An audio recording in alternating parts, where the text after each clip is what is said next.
There are two real errors that beginners make, and that I certainly made when I was first making stuff. And one is, in a way, it's a really dumb error, but we've all seen TV. And the first time we get a camera or a tape recorder, we want to sound and act just like the people we've seen on TV. And so we've all seen really bad videos done by people who talk like people on TV. And just like when I was first on the radio, I was just trying to talk like somebody on the radio. And of course, everything is going to be more compelling. It's just like one of the laws of broadcasting. Everything will be more compelling the more you just talk like a human being and just talk like yourself. Do you know what I mean? Like your cable channel they already have the real, Ted Koppel. Ted Koppel's already on TV. They don't need you imitating Ted Koppel. There's a real Ted Koppel on the same TV that you're going to be on, right? And so, the more you are actually your own self, the better off you are.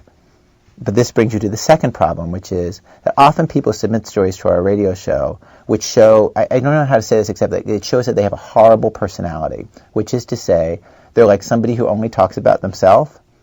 And like when somebody's got a good personality, it's like somebody who's in a good in a conversation. They talk amusingly and interestingly about themselves for a while, and then they let the other person talk for a while because they're interested in other people and they're interested in the world. And so, in a good story, you're going to get both. Basically, most of the story is going to be about whoever's life it is you're trying to document, right? Like most of it's going to be about them, but that you'll be in there too as a particular person saying like, what the hell are you talking about? Or like, I wouldn't think it would go like that, or just like whatever, that you're going to be in there as a clear personality.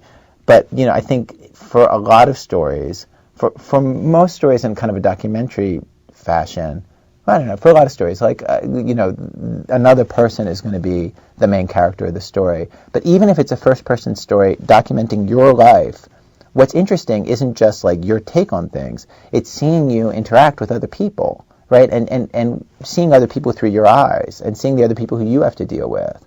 Like you want both things. Otherwise, there's no drama. Do you know what I mean? Like, if you think what's really interesting, it's a drama. It's like people interacting and conflicting and getting along and liking each other and then hating each other and then laughing. It's just like you want all the things that happen between people, and it's not going to work if there's too much of your interviewee, right, and none of you. And it's not going to work if there's too much of you and none of the other people, because there's not enough characters in a way to make it drama.